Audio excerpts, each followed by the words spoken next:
Olá, meu aluno, olá, minha aluna. A gente vai dar continuidade aos nossos estudos agora falando a respeito de matemática financeira. Tema esse que é imprescindível tu saber para poder resolver as questões que se seguem. Você deve saber, estar bem versado no tema de porcentagem. Se você não souber bem porcentagem, tu vai ter dificuldade na parte de matemática financeira. Então, para que a gente possa estar tranquilo, quando a gente for abordar regime de capitalização de juros simples, regime de capitalização de juros compostos, taxa de capitalização, tudo isso, tu deve saber escrever tanto os valores em termos percentuais, quanto esses mesmos valores na sua representação fracionária e na sua representação decimal, que é isso que a gente vai fazer agora, ok? 1% você está careca de saber, né? Que é 1 sobre 100. Eu te falei que esse termo, que esse símbolozinho aqui de porcentagem, ele remete a uma divisão por 100. Okay? E 1 dividido por 100 é a mesma coisa que 0,01. 5%, 5 por 100, a mesma coisa que 0,05. 10% é 10 por 100, a mesma coisa que 0,1. 30% é 30 por 100, que é a mesma coisa que é 0,3. Note que é fácil tu saber. 70% é a mesma coisa que 70 por 100, ou seja, 0,7. 90% é a mesma coisa que 90 por 100, 0,9. E 100%, que é mais curioso, é 100 dividido por 100, que é igual a 1. 1 inteiro. Okay? 1 inteiro. E o que isso quer dizer, galera? Quer dizer o seguinte: toda vez que você multiplica um número por 0,01, você está achando 1% desse número. Quando você multiplica um número por 0,05, você está achando 5% desse número. Se você multiplicar um número por 0,7, você está achando 70% desse número. Se você multiplicar um número por 1, você quer esse valor na sua totalidade. Você quer o 100% desse número. Tranquilo? Você quer, quando você multiplica um número por 1, você quer esse número na sua totalidade. Muito importante esses conceitos. É interessante que você saiba a representação em termos percentuais, fracionários e decimais também. Beleza? Tranquilo. A respeito de regime de capitalização, existem algumas coisas que são extremamente importantes você saber identificar, que é justamente os personagens que vão aparecer na tua prova, quando falar de regime de capitalização de juros. Pode ser simples ou composto. Quais são eles? Capital, okay? Taxa, juros, tempo e o montante. Esse C, então, aqui é de capital. Esse capital é o valor, é o dinheiro, digamos assim, que você vai fazer um depósito. Por exemplo, capital inicial. Pode ser 100 reais, 1.000 reais, enfim. Em cima desse capital vai ser gerada uma taxa de juros. Essa taxa, que vai estar em termos percentuais, ela pode ser tipo 1%, 5%, 10%, enfim. Ela vai estar em termos percentuais. Ela também vai estar em uma unidade de tempo, que pode ser ao mês, pode ser ao ano, pode ser semanal, pode ser bimestral, enfim. Quando a taxa incide sobre o capital, vai gerar o quê? Juros ao longo do tempo considerado. E o montante nada mais é do que o capital final, ou seja, a soma do capital inicial mais os juros. Vamos colocar aqui então que o C nada mais é do que o capital inicial. O I é a taxa de juros considerada. Taxa de juros. Essa taxa de juros vai vir em termos percentuais e também vai vir com uma unidade de tempo, que pode ser ao mês, pode ser à semana, pode ser ao semestre, né? Pode ser ao ano, enfim, ao trimestre, Isso daqui vai depender do que ele vai pedir na tua prova. Ok? J é juros. O T é o tempo. Muito importante tu observar que a unidade do tempo que vai aparecer na questão tem que sempre estar de acordo com a unidade do tempo na taxa de juros. Então, por exemplo, vamos supor que ele te deu um tempo ali de 30 dias. 30 dias. E a taxa de juros seja ao mês. Então, tu tem que transformar o tempo de 30 dias para um mês. Então, no caso 1. Beleza? Vamos supor que tu tenhas uma taxa de juros ao semestre, e o tempo tiver em anos, digamos um ano, passou um ano. Então, na realidade, como a taxa de juros está ao semestre, o tempo tu vai ter que colocar 2, uma vez que um ano tem 2 semestres. Vai ter que sempre estar fazendo essa adequação no tempo, caso eles não venham na mesma unidade. O M é o montante. Como eu te falei, é sempre igual o capital mais os juros incididos sobre o capital. Essas ideias aqui. Espero ter sido bem claro.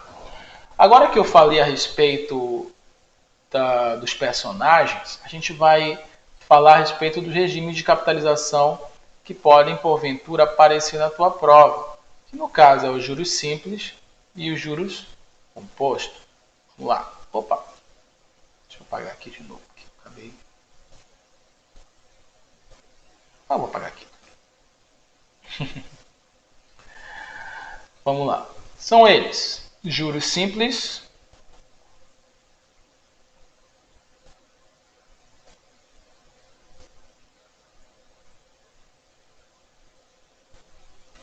versus juros compostos. Vou colocar bem aqui longe. Tem muita coisa para a gente trabalhar. Tranquilo? Vamos supor, então, que você vai fazer uma aplicação numa conta, uma poupança, okay, de R$100. Então, esse seria o capital inicial. E esse capital inicial, ele vai incidir uma taxa de juros de 2% ao mês. Então, ao longo de um tempo de 2 meses, qual vai ser o montante considerado? Qual vai ser o montante considerado? Lembrando que o montante é sempre igual ao capital inicial mais os juros. Tranquilo? O que é interessante tu observar, a primeira coisa é ver se o tempo, se a unidade do tempo está de acordo com a unidade da taxa. Então não está, né? No caso, a taxa está ao mês e o tempo está ao mês, então não precisa fazer adequação nenhuma. Ele quer saber o montante. Para tu poder ter o montante, tu tem que ter o capital, ele está aqui, é 100, e mais os juros considerados. Beleza? Esses juros que a gente vai ter que achar. Os juros, existe uma fórmula para ele. Existe uma fórmula, vou colocar bem aqui. Uma formulazinha para os juros. O juros sempre é igual, isso no regime de juros simples, ao capital vezes a taxa vezes o tempo. Vamos calcular então os juros? Os juros é igual ao capital, que é 100. A taxa é 2%. Agora toma muito cuidado que tu não vai ter que colocar 2 aqui, não vai dar tudo errado. 2% você deve colocar ou em termos fracionários, ou em termos decimais para cá. Vamos colocar em termos fracionários para poder ficar mais fácil, para simplificar. 2% é a mesma coisa que 2 sobre 100. 2%. E vezes o tempo que é de 2 meses. Okay? Então, aqui no caso, os juros, a gente pode simplificar, né? 100 com 100. Então, os juros, nesse caso, vai ser igual a 2 vezes 2, né? Que é o que vai sobrar aqui. Então, os juros vai ser igual a R$4. Então, ao longo de 2 meses, tu vai ter R$4. Bené, estava muito fácil de a gente observar isso daí. Porque a gente poderia fazer dessa forma, olha só. Um montante ele vai ser igual ao capital, né? Capital inicial, que é 100, e mais os juros, não é verdade? Vou colocar aqui, já que são 2 meses, vou colocar aqui o primeiro mês e o segundo mês. No primeiro mês, nota, no primeiro mês, tu vai ter uma rentabilidade de 2% em cima do capital inicial. 2% de 100, você sabe, é 2. 2% de 100 é 2. Mas, no segundo mês, a mesma coisa. Tu vai ter 2% em cima do capital inicial. E é essa justamente a maior diferença entre os juros simples e composto. Porque nos juros simples, tu vai ter que a taxa de juros considerada, ela sempre incide sobre o capital inicial. Beleza? Sempre sobre o capital inicial. Então, esse 2% vai ser em cima de 100 no primeiro mês. E no segundo mês vai ser 2% em cima de 100 também. Ou seja, 2% de 100 vai ser igual a 2. Então, aqui vai ser 2 de novo. Então, o montante vai ser igual a 100 e mais os juros considerados, né, que foi a rentabilidade quando a taxa incide sobre o capital inicial. Aqui é 4. Vou fazer bem compassado aqui para ti. Então, o montante, nesse caso, vai ser R$ 104. Tranquilo? R$ 104. Inclusive, a gente poderia fazer um fluxo de caixa. Eu gosto de fazer um fluxo de caixa. Vou colocar aqui embaixo. Beleza? Ó, só fazer mais bacana aqui. Fazer aqui um fluxo de caixa. Entender melhor. Setinha para baixo, eu vou colocar aqui o capital. Aqui, no caso, vai ser para cima, vai ser o montante. Essa setinha para o lado vai ser o tempo. Tá bom? No caso, o capital aplicado foi de R$100. O tempo foi 2 meses. E agora a gente vai ter que achar a taxa que vai incidir sobre o capital para poder gerar o montante. Essa taxa, que é o I, ela é de 2% ao mês, não é verdade? Aí tu vai pensar assim, poxa, no primeiro mês incide 2%, 2% de 100 é 2. Então, no primeiro mês tu vai ter uma rentabilidade, o montante vai ser igual a R$102. No segundo mês, mais R$2. Então o montante é óbvio, né? Fazendo uma análise um pouco mais gráfica, digamos assim, tu vai observar que é R$104 de forma muito simples, tá bom? De forma muito simples. Mas é extremamente importante tu saber essa fórmula aqui. Sobre os juros compostos, vamos colocar o mesmo regime. Vamos colocar assim, que tu vai aplicar um capital de R$100 a uma taxa de 2% ao mês, ao longo de 2 meses, tempo de 2 meses. Vamos achar aqui qual seria o montante. A fórmula para achar o montante é sempre igual ao capital vezes 1 mais a taxa elevado ao tempo. Mas isso daqui é cruel a gente decorar, né? Vamos tentar fazer uma analogia com o crescimento a massa de um bolo. Vamos fazer uma analogia com o crescimento aqui da massa de um bolo. Vamos pensar assim, galera. Essa taxa de juros, ela vai incidir sobre o capital inicial uma única vez, quando é juros compostos. Diferente do juros simples, que a taxa de juros sempre incide sobre o capital inicial, sempre. Se aqui fossem 10 meses, aí seriam 10 números 2, na verdade, porque seria sempre 2% de 100, que seria 2. Tá bom? Já nos juros compostos não é essa a ideia, porque a taxa de juros ela vai incidir sempre sobre o capital anterior. Então, por exemplo, 2% de 100, 102. Aí depois, os 2% não vai incidir mais sobre 100, vai incidir sobre 102. Perfeito? Então, essa que é a ideia principal dos juros compostos. É o que a gente chama de juros sobre juros. Inclusive, galera, quando ele não deixar claro qual é o regime de capitalização, se é juros simples ou juros compostos, se em uma eventual questão de prova, de concurso, ele disser, né, a questão disser que se trata de regime de juros bancários, tu sempre vai admitir que é juros compostos. Sempre vai admitir que é juros compostos. Vamos fazer essa analogia, então, a respeito do crescimento do capital como se fosse o crescimento de uma massa de bolo. Vamos fazer assim. Para que cresça a massa do bolo, né? Vamos supor, você deve colocar na massa o fermento, não é verdade? Esse fermento, vou colocar bem aqui, ó, que é o fator que vai fazer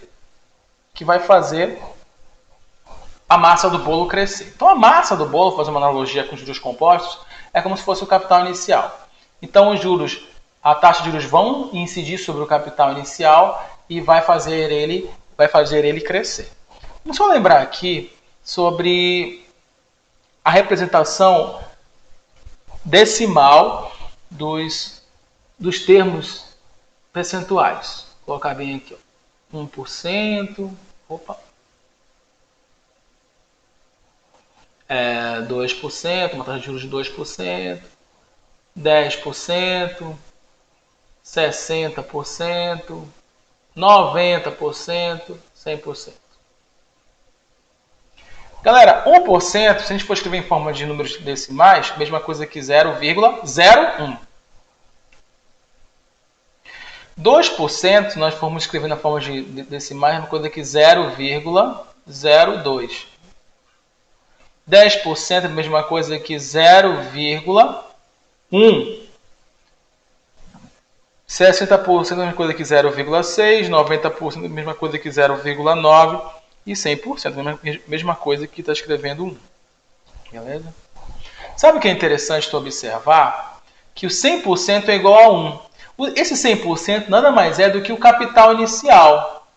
É o 100%. É o 1. É o inteiro. É o bolo inteiro.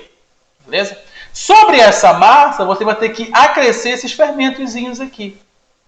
Quem vai dizer quanto é que vai ser esse fermento, né, a taxa, é justamente o que? A taxa que vai aparecer, que no caso é 2%. Então, porventura, se a taxa fosse 1%, qual seria o fermento? Vou colocar de vermelho aqui. Qual seria o fermento? Seria 1 mais 0,01, ou seja, 1,01. Se fosse 0,02, seria 1 mais 0,02, ou seja, 1,02. Esse daqui sendo o fator que você vai ter que multiplicar sobre o capital inicial, de acordo, claro, com a taxa. Então seria essa, tá bom? Se for 10%, então tu vai ter que colocar, já colocou o bolo no forno, né, que é o inteirinho, mais 0,1, que é o fermento, sendo então 1,1. Se fosse 0,6, 1 mais 0,6, que seria 1,6. Se fosse 0,9, 1 mais 0,9, ou seja, 1,9. Se fosse 1, olha só, se for uma taxa de juros de 100%, o valor vai ter que dobrar, não é verdade, gente? O valor vai ter que dobrar. Então, por exemplo, se tu ganha 10 mil reais, ô glória, né? Diga amém. Se tu ganha 10 mil reais e tu passa a ter um acréscimo de 1% no teu, melhor, 100% no teu salário, quer dizer que ele vai dobrar. Então vai ser 1 mais 1, né? Já que é 100%, dando 2. Então esses valores aqui são os fatores que você vai utilizar para poder multiplicar quem? O capital. Beleza? Só que nesse caso aqui, já que a taxa é de 2%, a gente vai utilizar essa daqui. A gente vai utilizar justamente esse fator aqui para multiplicar o capital, 1,02. Então, vai passar o mês, né, o dinheiro vai estar lá dentro, né, 100 reais, e tu vai ter uma rentabilidade, né, de 2%.